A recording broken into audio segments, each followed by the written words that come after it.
Seguro habrán visto estos símbolos en la ropa de trabajo de algunos galenos. No son la misma cosa. De hecho, el símbolo que está si está a mi izquierda, sería a vuestra derecha. Puntualmente me refiero a la vara o báculo con dos serpientes entrelazadas y alas. Eso se llama el caduceo o báculo de Hermes. Representa el símbolo del comercio en mitología griega.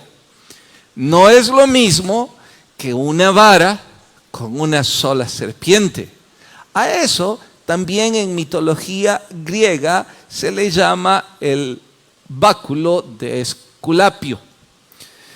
Con el correr de los años han usado los dos símbolos como si se tratara del símbolo de la medicina, de las ciencias de la farmacéutica o cualesquiera parecidos. Pero lo cierto en mitología es lo que les acabo de mencionar.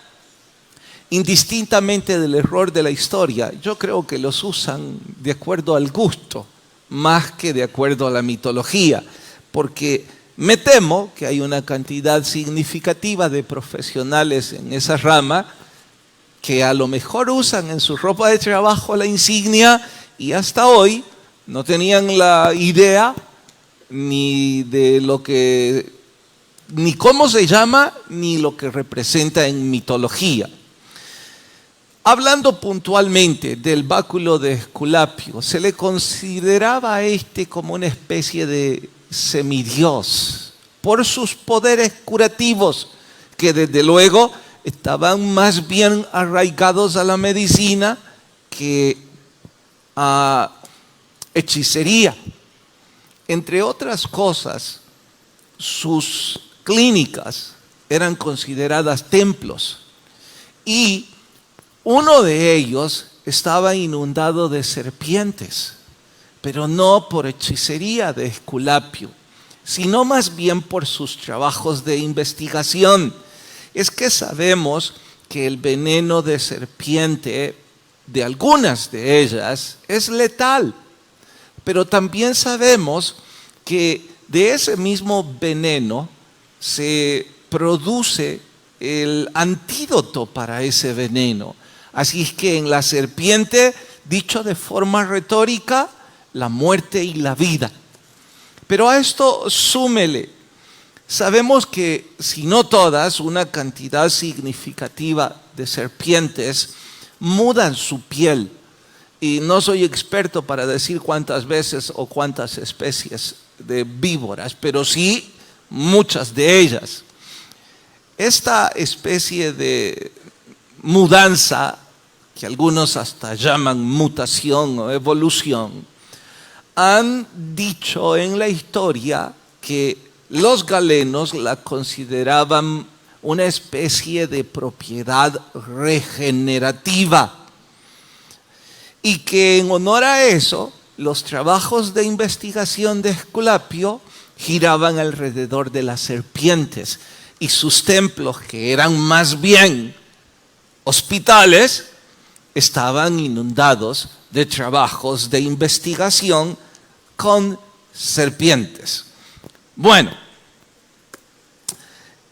la pregunta es, ¿ese es el origen de este símbolo? Yo voy a dejar que ustedes concluyan cuál es el origen, porque les tengo que contar una historia que no está en la mitología, sino en la Biblia, y que corresponde al capítulo que hoy vamos a estudiar. Esta se trata de la ocasión en que Moisés colocó una vara con una serpiente de bronce, exactamente como la figura de Esculapio. Así es que yo tendría que preguntar, bueno, ¿en realidad ese símbolo no es más bien el báculo de Moisés o la vara de Moisés o la serpiente de bronce del libro de los Números? Eso es algo que ustedes van a concluir y que yo diría ni siquiera es importante para nuestros propósitos del estudio de hoy. Nuestro sermón se titula La serpiente de bronce, capítulo 21, pero antes de buscarlo, por favor, de pie y oramos. Señor, te agradecemos empujarnos a tu casa. Estamos honrados en ser parte de la iglesia de Jesucristo, reconociendo que no tenemos ningún mérito del por qué seamos parte. Es un honor que el Rey nos considere sus sirvientes. Entendemos debemos servirte por amor. Y entendemos que al abrazar la Biblia, al abrazar tu palabra, podemos acercarnos más, Señor. Pero también reconocemos que sin un milagro de tu Espíritu, apenas si la vamos a entender. Por eso rogamos que nos inspires, que nos ilumines y que podamos crecer a través del estudio de ella. En Cristo Jesús los rogamos. Amén. Pueden tomar su asiento y ahora sí abren su Biblia en el libro de Números, capítulo 21. Nuestro estudio de hoy, la serpiente de bronce. Capítulo 21, libro de Números. Lean del versículo 4 hasta el versículo 8. Traten de entender el contexto de esta historia.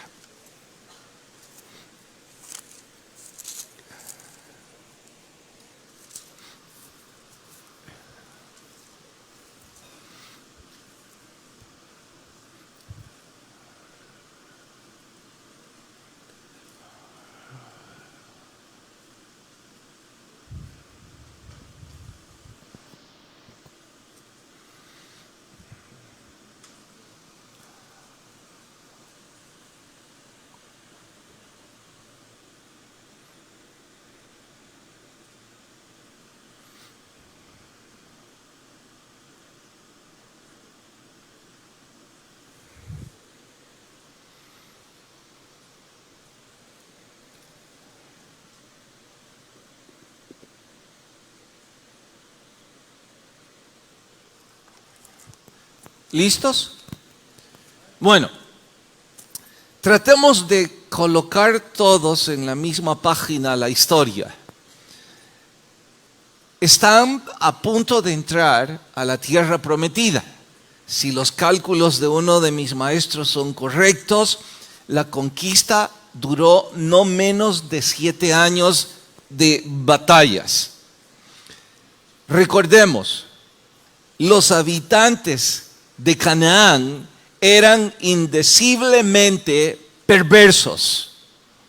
Esas personas, Dios ya había decidido acabar con ellos o removerlos de esa región. Y reitero, indeciblemente perversos. No sabemos la razón literal del por qué Dios decidió removerlos a través de estas conquistas. Quizá nos hubiese sonado a nuestra lógica que Dios los removiera o acabara con ellos con fuego y azufre. Pero nosotros no estamos en posición de preguntar a Dios el porqué de sus métodos.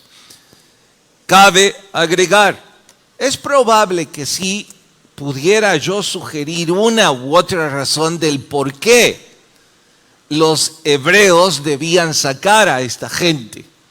Pero cualesquiera razones, aun cuando use la Biblia, son especulación de mi parte. Y lo aclaro. No es que la Biblia dice, esta es la razón. De hecho, sí hay un versículo que da un poco más de luz, más que de especulación, en donde dice, por esta razón dejaré a algunas de esas tribus allí en la tierra prometida para poner a prueba a los hijos de Israel. Eso significa, en un español más nuestro, no voy a sacarlos a todos debido a la rebeldía de los hebreos. Si dejo unos cuantos gigantes aquí, voy a mantenerlos a raya. No es nuestra temática de hoy, pero no puedo saltar en decir esto. ¿Significa entonces que algunos gigantes en nuestra vida que nos atemorizan, llámele falta de empleo o un negocio que no marcha bien o cualesquiera amenazas a nuestra paz, pueden ser que Dios los dejó ahí para mantenernos a raya? Sí, puede ser. Debido a que aún teniendo algunos gigantes amenazándonos, nuestra soberbia es algo que repugna. Y quizás esa es una de las formas que Dios usa para minimizar nuestra soberbia y que nos esforcemos por ser humildes. Así es que diría yo aquí, si ese es su caso el mío, un buen punto para reflexionar. Ya no quiero más a esos gigantes amenazándome, pues entonces voy a luchar por ser humilde. Porque no se moverán de ahí hasta que no aprendamos la lección. En fin, las peleas habían comenzado contra los habitantes de Canaán o de la tierra prometida. Los que sí van a casa y leen el capítulo completo, descubrirán que la batalla contra el rey Arad, de no haber sido por una vez más Dios mostrar sus milagros, pues estos habrían pasado otra grave prueba.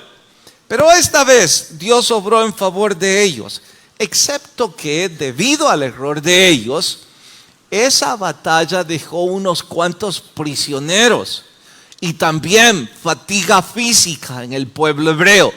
No olviden, es un campamento, son nómadas. Para ellos, entrar en batallas es doble o triplemente difícil. La organización que eso puede significar.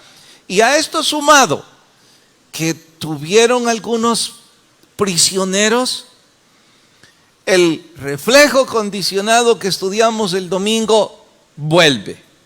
Y yo diría aquí, ya es el colmo. Ya perdí la cuenta del número de veces que estos se quejan contra Dios y a Moisés con las mismas excusas. Es increíble. Lo que hace un poco de diferencia es que en esta vez Dios de inmediato respondió ante la grosería de su revuelta, ante la grosería de sus quejas. Y la respuesta de Dios fue una plaga de víboras que en poco tiempo causó una mortandad terrible. De hecho, si eso no tenía un alto, en pocos días esa plaga iba a acabar con todo el campamento. Y si alguno de ustedes piensa que esto es exageración histórica, cuando yo digo, esa plaga podía acabar con el campamento en pocos días, voy a darles datos que a lo mejor o ignoran o no recuerdan. En historia me refiero, para mediados del siglo XIV, la peste bubónica acabó con casi 50 millones de personas en 3 continentes, África, Asia y Europa. Lo repito, casi 50 millones de personas. Cada vez que yo leo sobre la peste bubónica, no puedo dejar de preguntarme, wow, ¿esto habrá sido una especie de purificación que venía de parte del Señor? Porque hablar de 50 millones de personas muertas, oiga, eso es una mortandad terrible. especialmente en ese entonces. ¿Y saben qué? No estaba la tecnología actual. Eso significa que 50 millones es el número que ellos estimaron. Y tampoco está el registro de lo que esa peste propinó en América. Así es que a lo mejor 50 millones todavía es un número pequeño. También, para los que ignoran esto o lo han olvidado en historia, la peste bubónica se contagiaba por las mordeduras o picaduras de las pulgas que anidaban en los roedores y se propagaban en los barcos. Así es que las picaduras de esos animalitos provocó una mortalidad como nunca antes vista, al menos en la historia registrada. Claro que si lo comparamos con el diluvio, o a lo mejor con Sodoma y Gomorra o cosas parecidas, diríamos, a lo mejor sí esto fue algo que Dios envió. Y por supuesto que no quiero ni siquiera imaginarlo, pero necio es si no lo menciono. No en vano, el mundo está angustiado por el coronavirus. Ya no han podido controlarlo en Asia. Después de China ha ingresado a Corea del Sur y de forma alarmante. Sabemos que ya ingresó en Europa. Y Dios quiera lo detengan ahí, porque no queremos saber qué sucede si ese virus llega a países del tercer mundo, en donde una simple gripe puede acabar con nuestras comunidades. No estoy diciendo esto para provocar una especie de pánico, solo estoy diciendo, esas picaduras de serpientes pudieron haber acabado con todo el campamento en muy pocos días. Y regresando a ese campamento, de no ser porque Moisés intercede una vez más, pide a Dios la ayuda y Dios provee la cura, bueno, sería otra la historia. Ahora, ¿cuál fue la cura? Dios dijo a Moisés: hazte una serpiente de bronce, enrédala en una vara, exactamente igual que el báculo de Esculapio. Y por eso digo, ¿es la vara de Esculapio o la vara de Aarón o de Moisés?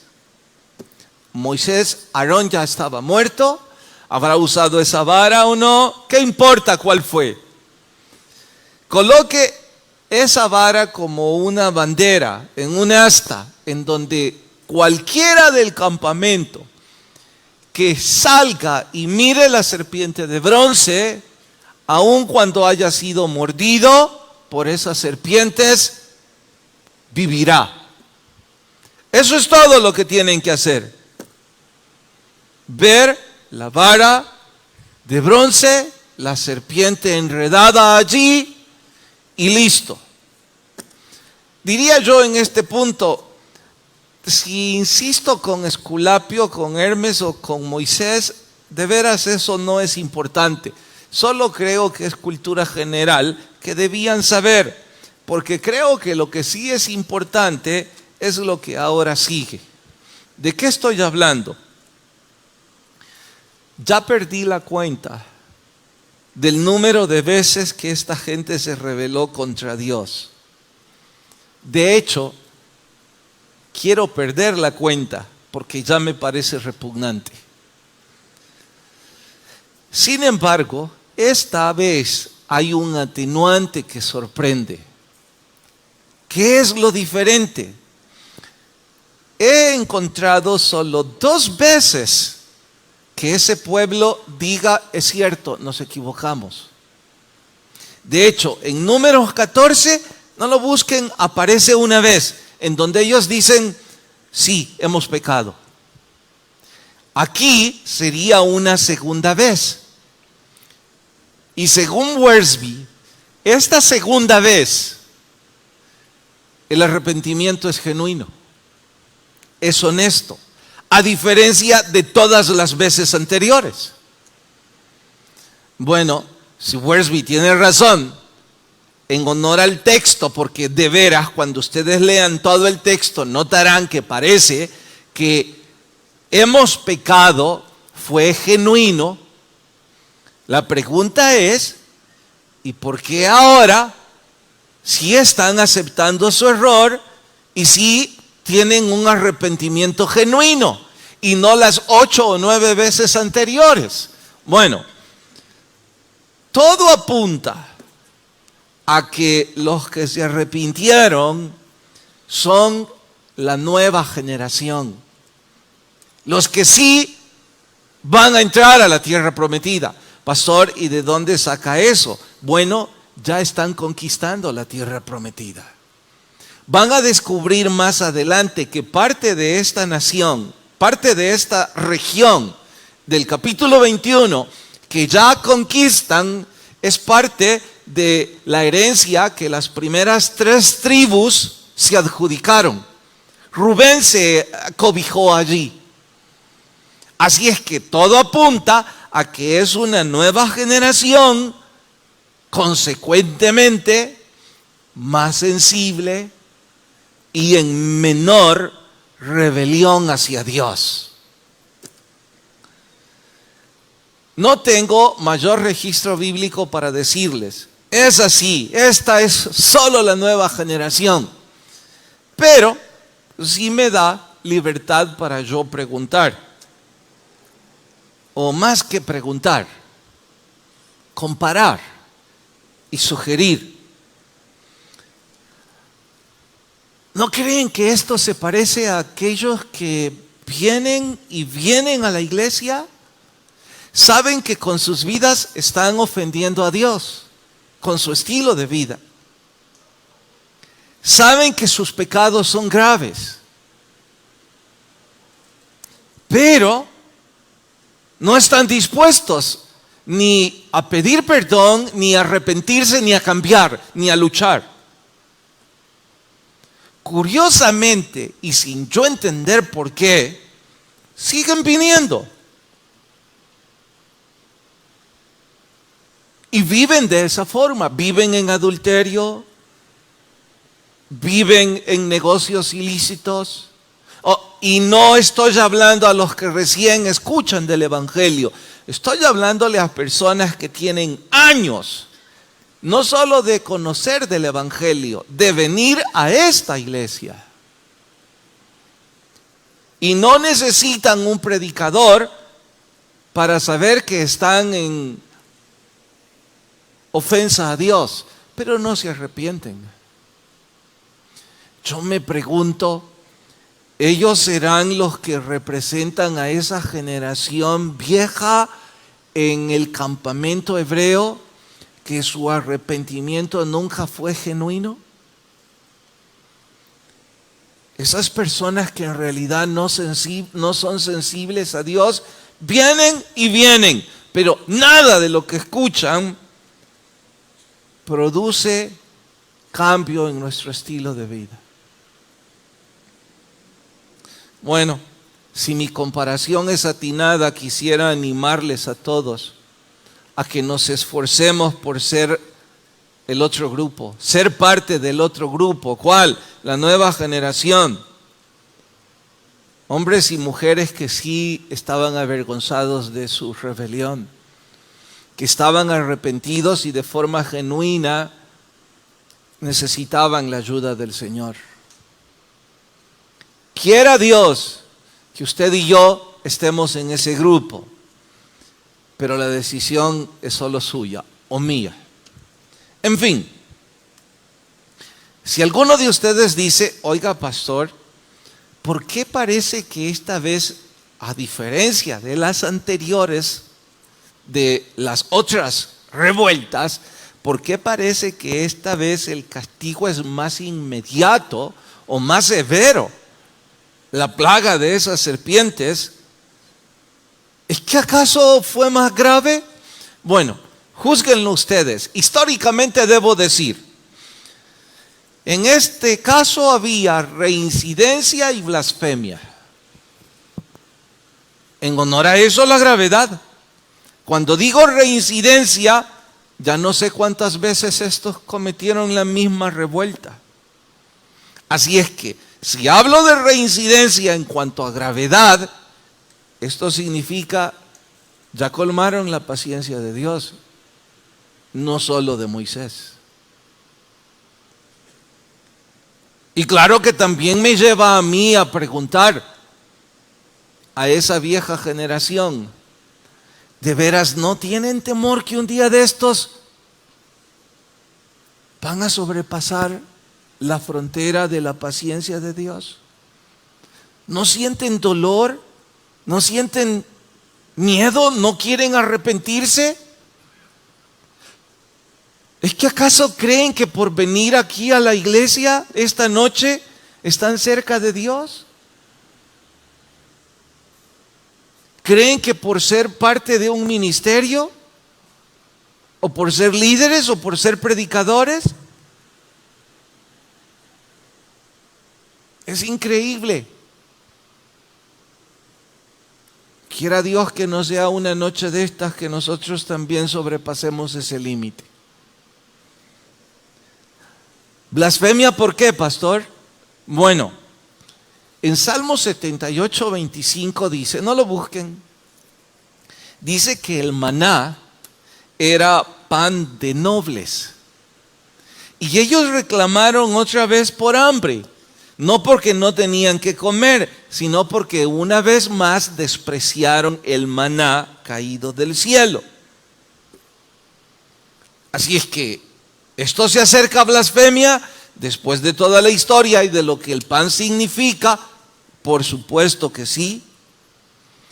Y esto es un poco parecido a decir lo siguiente: como todos los días durante 38 años tuvieron comida de nobles sin tener que trabajar, estaban acostumbrados a comer de gratis. Consecuentemente no eran capaces de agradecerlo. Y en forma análoga tengo que preguntar, ¿será que ese es el caso de algunos de nosotros? ¿Tenemos vestido, comida, techo? Según la Organización Mundial de la Salud, todos los que tenemos esas tres cosas no podemos considerarnos pobres. Porque pobres son los que no tienen alguna de esas tres o las tres. Y al menos en esta comunidad de la iglesia, debido a vuestros cuerpos, deduzco que hambre no pasan.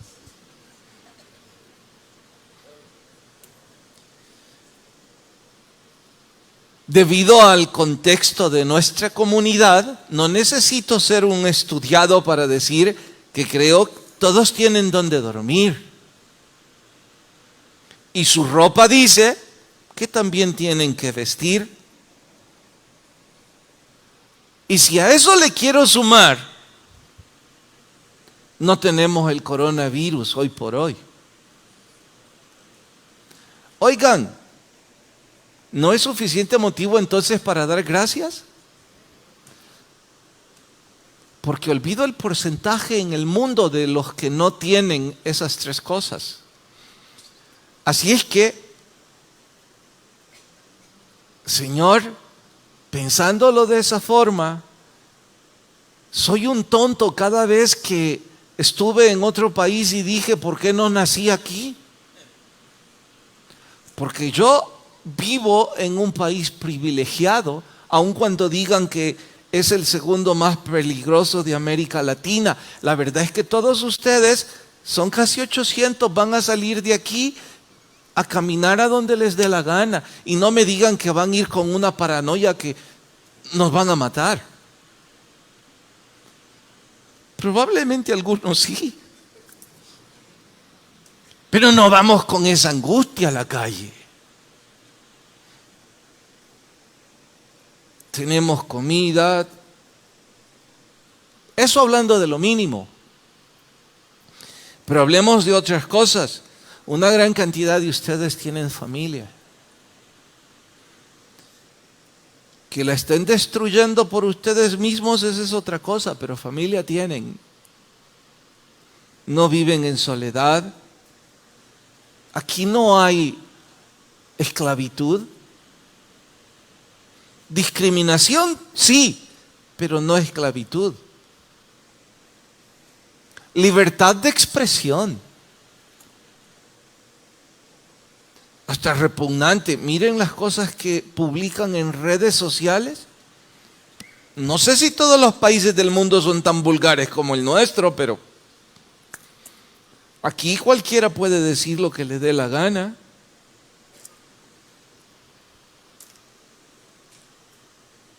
Y si hablamos de nosotros, los que estamos en la comunidad de la iglesia, somos más que bendecidos.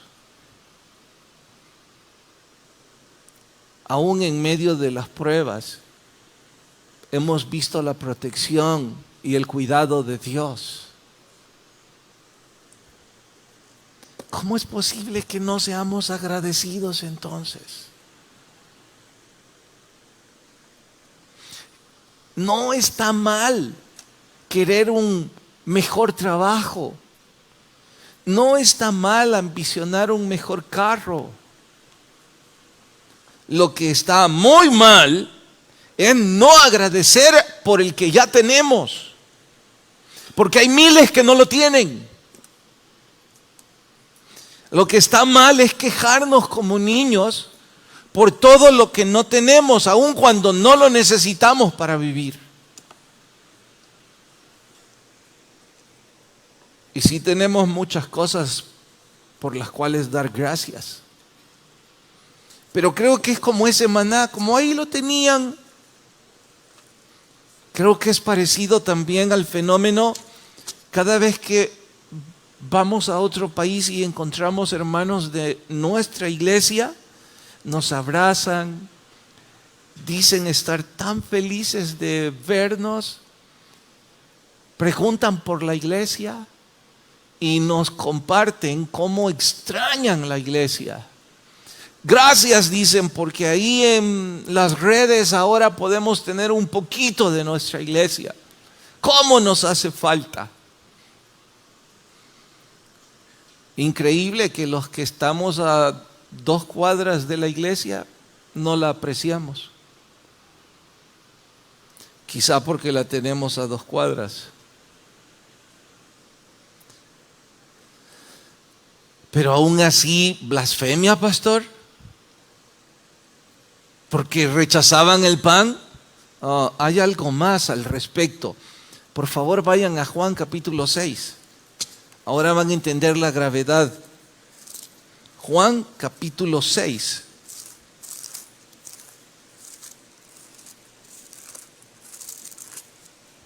¿Listos? Juan capítulo 6. Los que están en el club de lectura lo acabamos de leer. ¿Lo hallaron? Capítulo 6, vamos al verso 32. ¿Listos? Y Jesús les dijo: de cierto os digo, ¿no os dio Moisés el pan del cielo? Mas mi Padre os da el verdadero pan del cielo. Porque el pan de Dios es aquel que descendió del cielo y da vida al mundo. Le dijeron: Señor, danos siempre ese pan. Jesús les dijo, esto en voz alta: yo soy el pan de vida. El que a mí viene nunca tendrá hambre, y el que en mí cree no tendrá sed jamás. Lo que esto significa es que el maná era un símbolo del pan de vida. El maná era el pan que caía del cielo, que hacia el Nuevo Testamento pinta una tipología de la palabra de Dios. Así es que el maná representa el pan de vida eterna. ¿Qué es el pan de vida eterna? Jesús. ¿Qué es Jesús en este caso? Su palabra.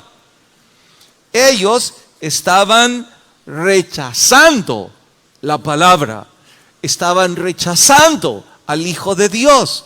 No solo estaban rechazando el pan caído del cielo. ¿Me estoy dando a entender? Eso es blasfemia. Menospreciar su palabra. Menospreciar significa no amarla, no dedicarle el tiempo que merece, no escudriñarla, no memorizarla. Para algunos voy a ser sensacionalista, pero yo creo que estoy siendo literal. Aquellos de ustedes que son parte de esta iglesia desde hace ratos y no leen su Biblia a diario, no es porque no sean parte del club de lectura, aunque eso es un índice. Aquellos de ustedes que no leen su Biblia a diario, aquellos de ustedes que no la memorizan, aquellos de ustedes que sienten pena por llevar una Biblia en su brazo, aquellos de ustedes que no la aman, ustedes están rechazando al Hijo de Dios. Lo están menospreciando. Literalmente. ¿Que yo exagero? No, ¿cómo voy a exagerar? Saben que tenemos como 40 o no sé cuántas Biblias ahí. Y vamos a comprar más. Pero ¿saben qué es lo triste? ¿A quiénes se les prestan esas Biblias? A los mismos. No son 50 personas nuevas que vinieron. Son los mismos. ¿Y sabe por qué creo que la prestan? Porque ese pastor mucho fastidia con eso. Entonces vamos a callarle la boca al pastor para que no nos mire. No me están menospreciando a mí. Yo no les estoy animando a que compren Biblias en esta librería. Es más, oigan esto. Allí en el centro, olvido cómo se llama la tienda, pero está ahí por el Calvario. Hay una tienda que vende solo productos cristianos. Hay Biblias de $2. Vayan y compren una. A nosotros no nos pesa, vamos a comprar otras 100. Pero ustedes la están menospreciando. Están menospreciando la opinión de Dios a sus vidas. Les da vergüenza.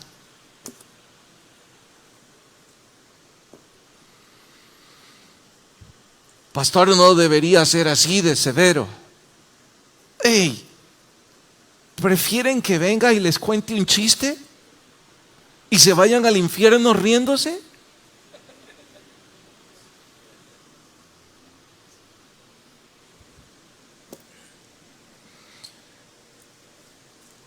Voy a repetirles el verso.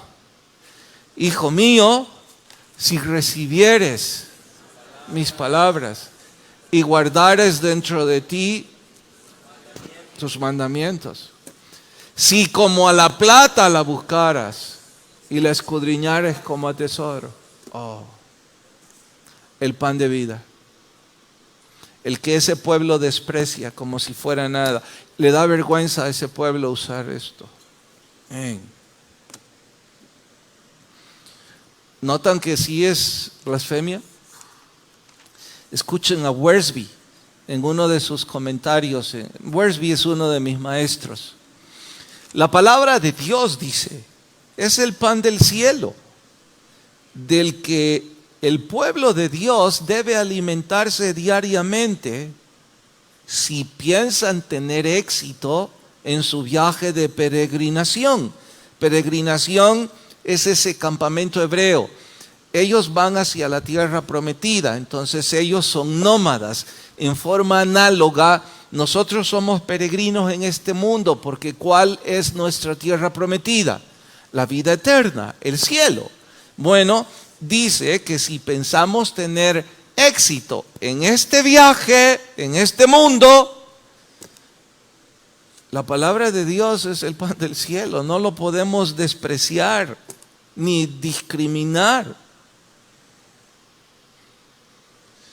La forma en que tratamos su palabra al comienzo de cada día revela si nos rendimos o no a Él, si queremos obedecerle o no. Empezar un nuevo día sin primero alimentarse del maná celestial es invitar a la decepción y a la derrota. Les voy a hacer una pregunta más que filosófica. ¿Es bueno hacer ejercicios cada mañana? Media hora de caminar cuando menos, o un poco de trabajo de campo, unas cuantas flexiones. ¿Es bueno o no es bueno? En cambio, ¿es importante o no es importante? Es importante. ¿Debemos hacerlo o no debemos hacerlo? ¿Por qué no lo hacen? Kevin, ¿por qué no lo hace? ¿Sí lo hace? Ok. ¿Tomás?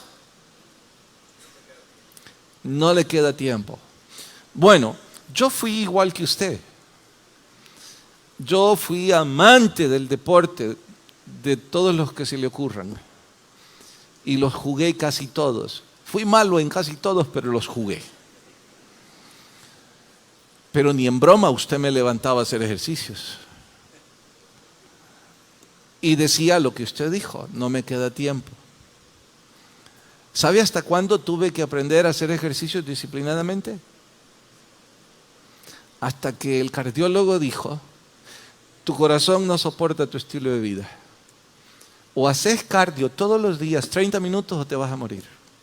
Yo le digo, ¿tan grave? Te vas a morir. Además de que debes tomarte esta pastillita a la mitad todos los días y una aspirinita. ¿Tan mal estoy? Te vas a morir, dijo. Cada día voy camino al gimnasio. De mala gana. Pero sé que mi corazón necesita eso. Cuando ya empecé a sudar, ya me animo. Y digo, wow, cuán saludable es esto. Wiersbe dice que el no alimentarse de forma correcta en la mañana es invitar a la decepción. El no hacer ejercicios es invitar a mi corazón que deje de funcionar. Y el no invitar la palabra de Dios a mi vida es que mi alma deje de funcionar.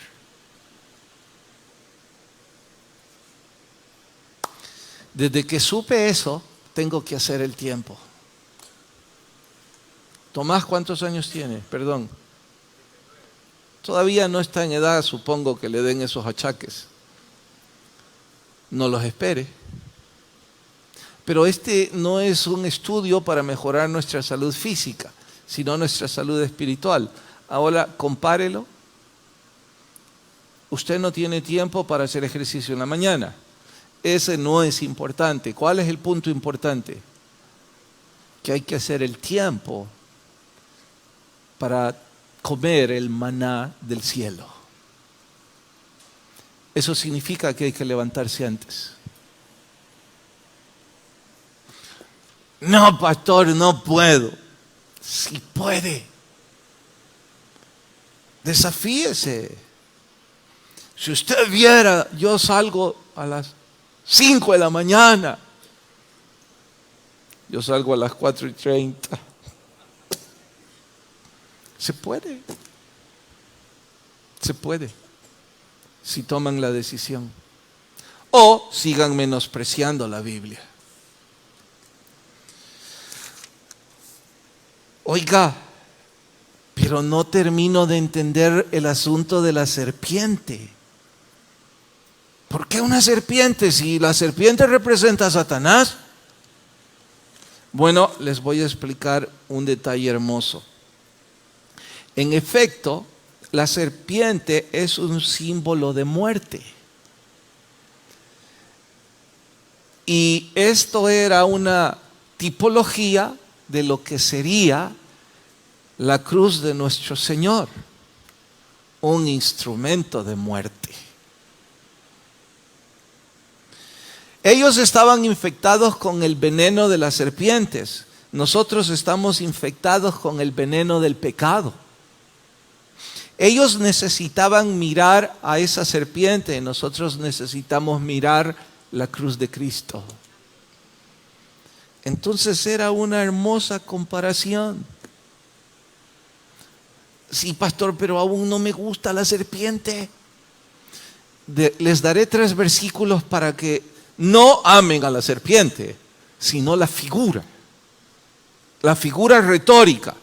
No los busquen porque ya no tenemos tiempo. El primero está en 2 de Corintios, dice, al que no conoció pecado, por nosotros lo hizo pecado, para que nosotros fuésemos hechos justicia de Dios en él. ¿Quién es el que no conoció pecado?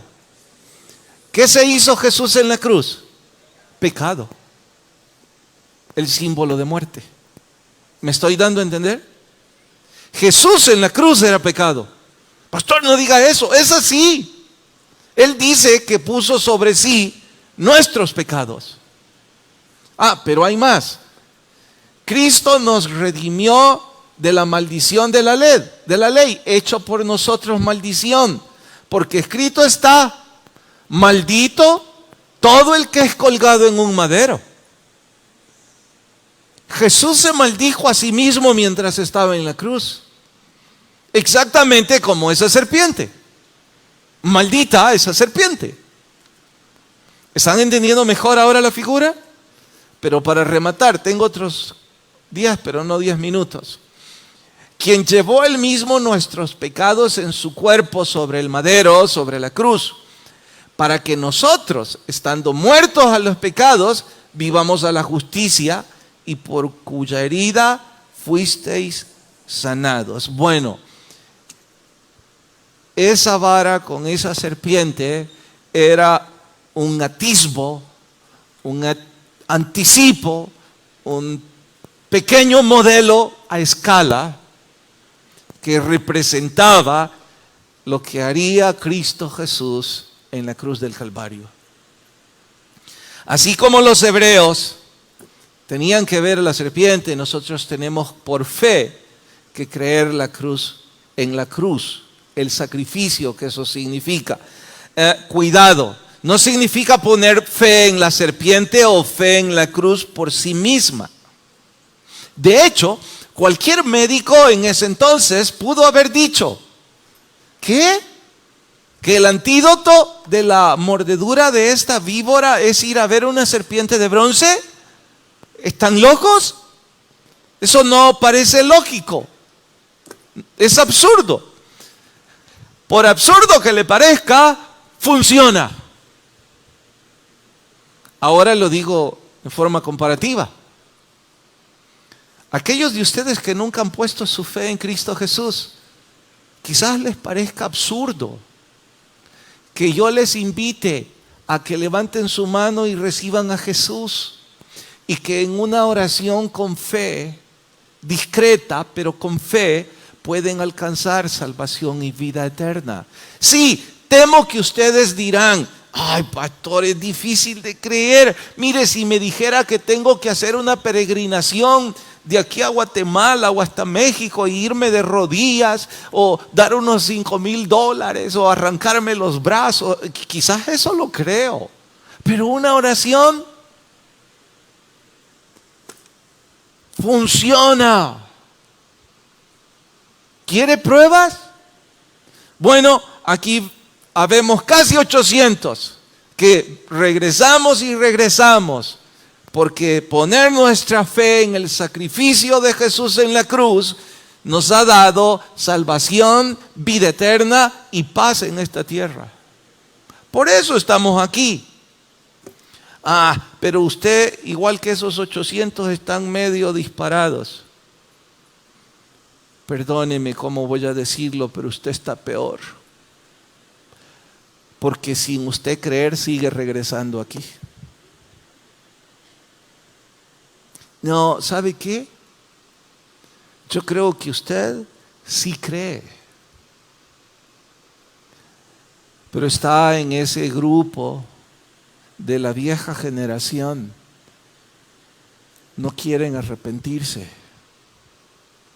no quieren ser humildes y hacer una oración discreta. Sienten vergüenza de usar una Biblia. Sienten que eso es humillante. Bueno, cuando lean todo el capítulo descubrirán que los que habían sido mordidos por la serpiente tenían por experiencia propia mirar a la serpiente, o no serían salvos. Nadie podía decir: voy a ir a ver la serpiente por vos.